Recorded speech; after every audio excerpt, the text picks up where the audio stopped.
గతంలో అధికారాన్ని అడ్డం పెట్టుకొని వల్లభనేని వంశీ చేసినటువంటి పాపాలే ఇప్పుడు తన పాలిట శాపాలుగా మారాయా?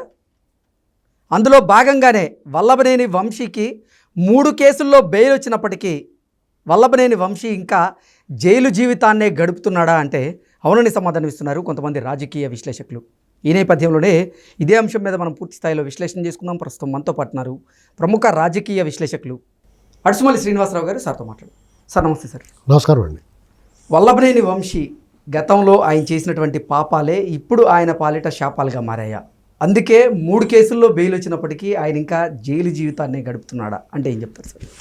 ఇప్పుడు మనుషులు సాధారణ జీవితం గడుపుతున్నా లేదా వ్యాపారంలో ఉన్నా వ్యవహారంలో ఎక్కడున్నా సరే ముఖ్యంగా రాజకీయాల్లో ఉన్నవాళ్ళు చాలా సంయమనం సహనంతో ఉండాలండి. వాళ్ళు మళ్ళాటి వాళ్ళు ఏం మాట్లాడినా ఒక రకంగా అది చెల్లుబాటు అవుద్దేమో, చెల్లుబాటు కాకపోతే దానికి ఇన్స్టెంట్గా ఏదోటి సమస్య రావటమో లేకపోతే ఉంటుంది. దానివల్ల సమాజం పెద్ద ప్రభావితం అవ్వదు, పెద్ద నష్టం జరగదు. ప్రజాప్రతినిధులుగా ఉన్నప్పుడు, రాజకీయాలు యాక్టివ్ పార్టీ ఉన్నప్పుడు ఎవరి కోసమో అని ఒలువలు విడిచేసి ఆ లైన్, ఆ బార్డర్ లైన్, లక్ష్మణ రేఖ దాటి మాట్లాడితే లేదా కొన్ని అరాచకాలు చేస్తే అవినీతిని కొంతవరకు సహించవచ్చేమో, కానీ ఈ నైతిక విలువలు, దుర్భాషలు, కన్నింగ్, ఈ టైపు కుటిల బుద్ధులు, దానివల్ల ఏమవుద్దంటే వాళ్ళ క్యారెక్టర్ అసాసినేట్ అయిపోద్ది, క్యారెక్టర్ పోద్ది, వ్యక్తిత్వం పూర్తిగా నశించిపోద్ది. సార్ సమాజంలో సానుభూతి దక్కదు. ఇప్పుడు మీకు అధికారం ఉన్నప్పుడు కొంత టైం నడుస్తున్నప్పుడు వాళ్ళకి బాగానే అనిపిస్తుంది. చుట్టుపక్కల ఉన్న వాళ్ళు కూడా చచ్చిన చెప్పరు, తప్పు చేస్తున్నారో నువ్వు ఈ లైన్లో వెళ్ళకూడదని చెప్పరు. అలా చెప్పేవాళ్ళు లేకపోవడం దురదృష్టం. చెప్పేవాళ్ళు ఉన్నా చెప్పింది వినకపోతే ఆడి దరిద్రం.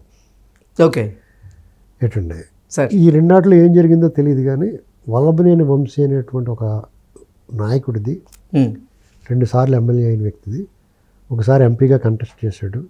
తెలుగుదేశం పార్టీలో చాలా యాక్టివ్గా ఉండేవాడు, తక్కువ సమయంలోనే ఎక్కువ పేరు తెచ్చుకున్నాడు. ఒక రకంగా అగ్రెసివ్ పొలిటీషియన్గా ఉండేవాడు. ఆయనకు కూడా ఫాలోవర్స్ బాగానే ఉండేవారు. అలాంటి వ్యక్తి ఈ రకమైన పరిస్థితి ఇప్పుడున్న దృశ్యాలు చూస్తుంటే యాక్చువల్గా అతని గురించి ఎవరు జాలిపడాల్సిన అవసరం లేదు. ఓకే, అయ్యో పాపం అనుకునే పరిస్థితి లేదు అతనికి. మామూలుగా అయితే ఉంటుంది. అతని రూపురేఖ లావణ్యాలు మొత్తం మారిపోయినాయి. అవును, సామాజిక జీవితం, కుటుంబం చాలా అవమానాలు పాలవుతూ ఉంటుంది. మామూలుగా జైలుకి వెళ్ళి వచ్చిన వాళ్ళు అంత చెడ్డ పేరు అంత చెప్పుకోకపోవచ్చు, జనం కొద్దిగా చెప్పుకుని వదిలేస్తారు. కానీ అతనికి అలా కాదు, అస్సలు సానుభూతి రాలేదంట. అస్సలు సానుభూతి రాలేదు. పైగా బంధువర్గంలోనూ స్నేహితుల్లోనూ కూడా చిన్నచూపు చూస్తారు. పైకి ఏదో మొహమాడానికి మొగస్తుతికి మాట్లాడినా అయ్యో అన్నా కానీ లోపల ఇటు బాగా జరిగింది అనుకుంటారు లోపల. ఓకే, ఆ పరిస్థితి రాకూడదు ఎవరికి. అది ఎక్కువ కష్టం. ఇప్పుడు జైల్లో ఏముందండి, కొన్నాళ్ళ పాటు ఉంటారు, వచ్చేస్తాడు. ఎన్నాళ్ళు పెట్టగలరు ఎవరినన్నా? ఆల్రెడీ 3 కేసుల్లో 2 కేసుల్లో బెయిల్ వచ్చినాయి కదా. అవును, ఇంకో కేసులో ఉంది, అది కూడా వచ్చేస్తుంది. ఎన్నాళ్ళు ఆపలేడు ఎవడన్నా.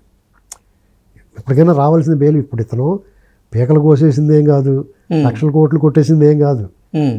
కాబట్టి వాళ్ళే బయట తిరుగుతున్నప్పుడు ఈయన ఎందుకు తిరగడం? వస్తాడు. ఏ చట్టమైనా సరే కొన్నాళ్ళ బంధించి ఉంచగలుగుతుంది. తర్వాత బయటకు వచ్చి న్యాయ పోరాటం చేసుకుంటాడు. కానీ ఇప్పటికైనా వల్లభనేని వంశీలో ఆ ప్రాయశ్చిత్తం అనేది మొదలైందా సార్? అంటే నేను అధికారాన్ని అడ్డం పెట్టుకొని ఎలా పడితే అలా మాట్లాడకూడదు, మాట్లాడితే దాని పర్యవసానం ఇలాగే ఉంటుంది అనేది వల్లభనేని వంశీకి అర్థమై ఉండొచ్చా అంటే? ఇప్పుడు పరిస్థితులు అయితే ఖచ్చితంగా అతనికి పాఠాన్ని నేర్పడానికి సిద్ధంగా ఉంటాయండి సార్. ఎందుకంటే మీరు నేను ఇవాళ బయట ప్రపంచంలో తిరుగుతున్నప్పుడు ఒక స్వేచ్ఛగా ఉంటాం మనం. ఆ స్వేచ్ఛ మనకు కనిపించింది. అది గాలి, అలాగే గాలి కనిపించదు కదా, మనం పీలుస్తూ ఉంటాం సార్, అనుభవిస్తూ ఉంటాం, కానీ మనకు కనిపించదు అది. అలాగే స్వేచ్ఛ కూడా మనం అనుభవిస్తూ ఉంటాం, కానీ మనకు తెలియదు, మనకు అనిపించుతుంది. దాంట్లో కలిసిపోయి ఉన్నాం కాబట్టి ఎప్పుడైతే ఒకసారి ఆ స్వేచ్ఛకి భంగం కలిగిందో, ఆంక్షలు వచ్చినాయో, అప్పుడు ఆ స్వేచ్ఛ విలువ తెలుస్తుంది. అలాగే గాలి ఎప్పుడైతే ఆక్సిజన్ తగ్గిపోయిందో అప్పుడు గాలి గురించి కొట్లాడుతూ ఉంటాం. ఆ మధ్య చూడండి, కరోనా వచ్చినప్పుడు ఎలా కొట్లాడారో అవును సార్, ఆ టైప్ అనమాట. ఇప్పుడు ఇప్పుడు బ్రీతింగ్ ప్రాబ్లమ్ అని ఎవరికైనా సరే, నాకు కూడా బ్రీతింగ్ ప్రాబ్లం ఉంటుంది ఒక్కోసారి. అప్పుడు అనిపిస్తుంది స్వచ్ఛమైన ఆక్సిజన్ కడుపు నిండా గుండెల నిండా పీల్చుకుంటే బాగుండని అనిపిస్తూ ఉంటుంది. దాని విలువ అప్పుడు తెలుస్తుంది ఏంటండి. అలాగే ఇతను ఎప్పుడైతే ఈ రకరకాల కేసుల్లో ఇతను ఎప్పుడైతే రిమాండ్ అయ్యాడో, ఆ రిమాండ్ అయినప్పుడు అతనికి అనిపించవచ్చు వెళ్తాం బెయిల్ పెట్టుకుని వస్తాం ఏముందలే అని కొంచెం ధీమాగా ఉండి ఉండొచ్చు. ఆ ధీమా రోజులు గడిచి కొలిది సడలిపోతూ ఉంటుంది. ఆ లోపలికి వెళ్ళిన తర్వాత నీ బతుకు నీది కాదు, నీ బతుకు నీ ఇష్టం బతకడానికి కుదరదు. నీ జీవించే హక్కు మాత్రమే ఉంటుంది. నీకు నీ ప్రాథమిక హక్కులు కొన్ని పరిమితులు ఏర్పడతాయి అక్కడ. ఈ భారతదేశంలో ప్రజాస్వామ్య దేశంలో పౌరుడికి ప్రాథమిక హక్కులు ఉన్నాయి. ఆ ప్రాథమిక హక్కులు నీకు అక్కడ పరిమితం అవుతాయి, కుదించబడతాయి. అది మీకు అక్కడికి వెళ్ళిందని తెలుస్తుందండి. ఆ ఎప్పుడైతే కోల్పోయావో, ఆ స్వేచ్ఛ కోల్పోయావో అప్పుడు తెలుస్తుంది నీ దినచర్య నీది కాదు. అక్కడ దినచర్య ఉంటుంది, దాని ప్రకారం నువ్వు నడుచుకోవాలి. నీ ఆహార నియమాలు, ఆహారపు అలవాట్లు, మొత్తం వ్యక్తిగత అలవాట్లు, దొల్ల అలవాట్లు కానీ మంచి ఏ అలవాట్లు అయినా సరే నీ ఇష్టం కాదు, అంతా అక్కడ ఉన్న మాన్యువల్ ప్రకారం జరగాల్సిందే. దానితోడు ఒంటరి, నీ భావాలు పంచుకోవడానికి నీకు ఆత్మీయులు అంటూ ఉండరు. నీలాంటి సహనిందితులో లేకపోతే నీతో పాటు నిందితులుగా ముద్రపడ్డ వాళ్ళే ఉంటారు తప్ప అక్కడ ఎవరో ఒకళ్ళు ఏదో అభియోగంతో లోపలికి వచ్చిన వాళ్ళు ఉంటారు. నీకు ఒక గైడు, మార్గదర్శి, ఫిలాసఫర్, ఈ టైప్ ఫ్రెండ్ ఎవడో దొరకడు అక్కడ. నువ్వు కొత్తగా ఫ్రెండ్షిప్ చేసుకోవాల్సిందే. అక్కడ ఎవడు ఏం మాట్లాడినా నీతో అప్పటికప్పుడు ఏర్పడిన సాన్నిధ్యం వల్ల మాట్లాడిన మాటలో ముఖస్థుతి కోసం నీకు సానుభూతి చూపించవచ్చు, లేదా నీ ప్రత్యర్థుల్ని విమర్శించవచ్చు తప్ప నీకు మనస్ఫూర్తిగా ప్రాణం పెట్టి వాళ్ళు ఉండరు అక్కడ. ఇవన్నీ తెలుస్తూ ఉంటాయి అతనికి. అదే ఈ జైలు యొక్క ఆ పరివర్తన తీసుకురావడానికి వాళ్ళు చేసిన తప్పుకి ప్రాయశ్చిత్తం చేసుకుందాం అనేటువంటి భావన కలగడానికి ఉద్దేశించిందే జైలు జీవితం అని, ఖైదు అనేటువంటిది.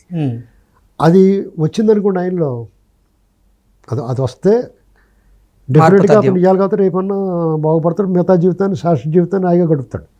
ఒకవేళ శిక్ష కన్ఫర్మ్ ఇంకా లేట్ అయినా మిగతా జీవితం ప్రశాంతంగా గడపగలడం. ఇప్పుడు ఆయన బెయిల్ మీద విడుదలై వస్తాడు, ఇవాళ కాబట్టి రేపు వస్తాడు. వచ్చిన తర్వాత రాజకీయాలకు దూరంగా ఉండాలి అతను.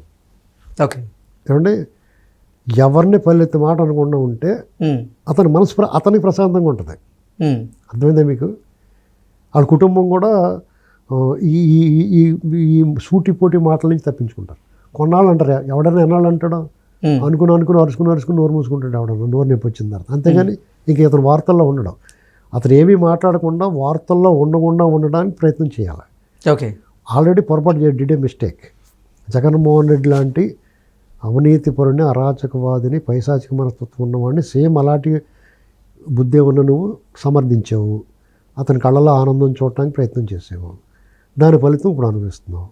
ఖచ్చితంగా మనం తప్పు చేసాము. నువ్వు విశ్లేషణ చేసుకో, నీకు నువ్వు సమీక్ష చేసుకో. మనం తప్పు చేసాం. దేవత లాంటి ఒక వ్యక్తి గురించి మనం తప్పుగా మాట్లాడాం. మనకి పార్టీ టికెట్ ఇచ్చి బీఫామ్ ఇచ్చి గెలిపించిన వాళ్ళకి వ్యతిరేకంగా మాట్లాడడం, వాళ్ళని దూషించాం. అలాగే చంద్రబాబు నాయుడు గారిని, లోకేష్ గారిని, బాలకృష్ణ గారిని, ఇలాంటి వాళ్ళ తల్లిదండ్రులు అందరినీ కూడా నువ్వు నోటుకొచ్చినట్టు మాట్లాడావు. వాళ్ళ ముందు నువ్వు ఎంత అనేటువంటిది ఒకసారి నువ్వు ఆత్మపరిశీలన చేసుకోవాలి. అవన్నీ చేసుకుంటే కనుక అతనిలో మార్పు ఖచ్చితంగా వస్తుంది. ఇప్పటివరకు అతను చాలా ఒత్తిడికి లోనై ఉంటాడు, ఆరోగ్యం పాడైపోయింది, దగ్గుతున్నాడు, మనిషి రూపురేఖ లావణ్యాలు మారిపోయి అతను మొత్తం అంతా మారిపోయాడు. ఇంక ఇది అనవసరం. నువ్వు నీ శాశ్వత జీవితాన్ని నీ డబ్బు ఉంటుంది గ్యారంటీ, కానీ నువ్వు ఆస్తిపరుడివే. నీకు డబ్బులు సంపాదించుకోవాల్సిన అవసరం లేదు. ఇంకా నీ బిడ్డలు కూడా వాళ్ళ భవిష్యత్తు చూసుకోవాలి. ఆ భవిష్యత్తు చూసుకోవాలంటే నీకు ఉన్న దాంతో వాళ్ళకి ఒక మంచి భవిష్యత్తు ఏర్పరిచి నువ్వు ప్రశాంతంగా ఉంటే నీ మిగిలిన జీవితం ఇంకా లైఫ్ ఉంటుంది కదా. నీ మిగిలిన జీవితం హాయిగా బతకగలుగుతావు. అంతేగాని మళ్ళా పొరపాటు నీకు మళ్ళీ ప్రతీకార జ్వాలలు నీకు హక్కు లేదు. నువ్వు ఆల్రెడీ వేరే వాళ్ళు నువ్వు చేసిన దానికి బదులుగా వాళ్ళు పనులు చేశారు, నీకు అది కూడా చట్ట ప్రకారం లేరు వాళ్ళు. కాబట్టి వాళ్ళ అనుసరించిన నీతి నియమాలని, చట్ట రాజ్యాంగాలని ఇచ్చిన గౌరవాన్ని నువ్వు కూడా అదే విధంగా అవలంబిస్తే డెఫినెట్గా నీకు మిగిలిన జీవితం హాయిగా ఉంటుంది. అంతే. ఇంకా అతని గురించి మనం అతను విమర్శించడం అనవసరం, తిట్టడం అనవసరం, వేస్ట్. ఎందుకంటే అతనికి ఆల్రెడీ శిక్ష పడిపోయింది. పూర్తిగా శిక్ష కన్ఫర్మ్ అవ్వకుండానే అనుభవించేస్తున్నాడు అతను. అటువంటి వ్యక్తులకి సమాజం దూరం అయిపోయాడు కదా. కొంతమంది ఉంటారు, ఎవడేమనుకుంటే మాకు డబ్బు ఉందో రేపు మళ్ళీ అధికారంలోకి వస్తాం, మళ్ళీ చాలా, అది తాత్కాలికం. అది కూడా తాత్కాలికమే, అది శాశ్వతంగా ఉండదు. అది గుర్తుపెట్టుకోవాలి. Okay okay sir, thank you so much.